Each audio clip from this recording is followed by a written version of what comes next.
श्री शिवाय नमस्तुभ्यं भक्तों, स्वागत है आपका पंडित प्रदीप मिश्रा के उपदेश में। आज मैं आपको बताने जा रही हूँ इस सावन माह में करने के लिए कुछ खास उपाय। अगर आपके पास बहुत ज़्यादा वक्त नहीं बचता है कि आप मंदिर तक जा सके या फिर कहीं दर्शन करने के लिए जा सके या फिर सोमवार को मंदिर में पहुँच नहीं पा रहे हैं, तो आपको थोड़ी असहजता होगी कि आप थोड़े से समय निकालकर मंदिर या फिर शिवालय नहीं जा पा रहे हैं। तो ऐसे में अगर आप अपने घर पर शिवलिंग लाना चाहते हैं तो किस तरीके से लाएं, उसके बारे में। अगर आप मंदिर नहीं जा पा रहे हैं, पूजन नहीं कर पा रहे हैं किसी तरीके से, अगर आपके पास बड़ी फोटो ना हो पूजन करने के लिए, शिवलिंग ना हो, तो आप अपने हाथ के एक मुट्ठे के बराबर, एक बंद मुट्ठे के बराबर एक शिवलिंग आप खरीद कर ला सकते हैं अपने घर। और याद रहे, उसे किसी बर्तन में या फिर किसी ऐसे स्थान पर रखें जहां पर उसे कोई बार बार न छूता रहे और उसे बार बार हटाना ना पड़े।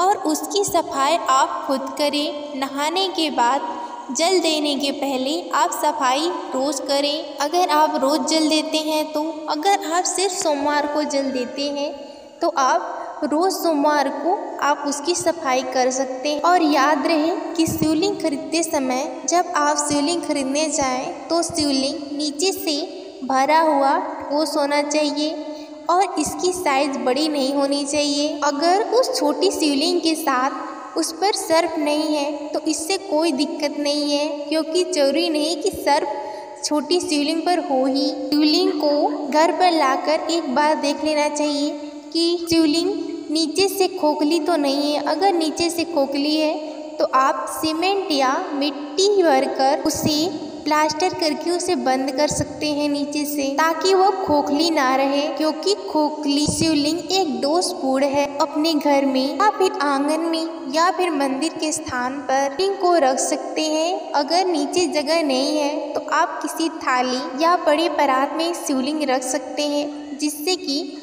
उस शिवलिंग पर जल चढ़ाने से जो पानी है वो बाहर ना जाए ज़्यादा और वो पानी बर्तन में बना रहे। आप उस पानी को, उस पात्र को भर जाने के बाद उस पानी को आप निकाल सकते हैं। आप उस पानी का इस्तेमाल कहीं ये इधर उधर गिराने के लिए नहीं करें जहाँ की पैर पर पड़ता। अगर आपको कहीं इस्तेमाल करना है तो उसे अपने घर के छत के, आंगन के या फिर रूम के कमरों में उसका छिड़काव कर सकते हैं, या फिर किसी ऐसे पेड़ पर या फिर वृक्ष या पौधे को डालें जो साफ और स्वच्छ हो। साफ और स्वच्छ से ये याद आया कि आप साफ और स्वच्छ की स्थिति से शिवलिंग पर चढ़ा या फिर शिव जी को चढ़ाया हुआ पानी तुलसी के वृक्ष पर या फिर तुलसी के गमले में कभी नहीं डालें, क्योंकि ऐसा करने से तुलसी माता नाराज होती है।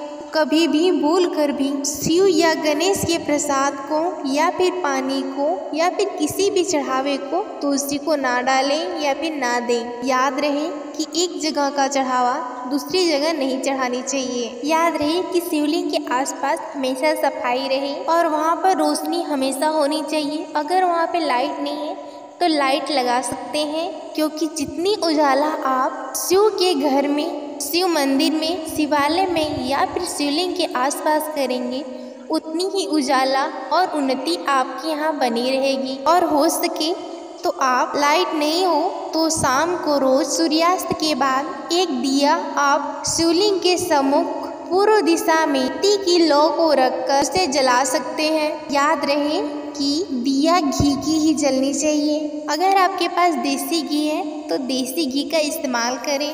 और शिवलिंग के पास से जो पानी आप उठाते हैं उसे नाले या फिर तुलसी को छोड़ आप छत पर भी गिरा सकते हैं। अगर आप छत पे गिराएंगे तो वह दोपहर तक पानी खत्म हो जाएगा। श्री शिवाय नमस्तुभ्यम। हर हर महादेव।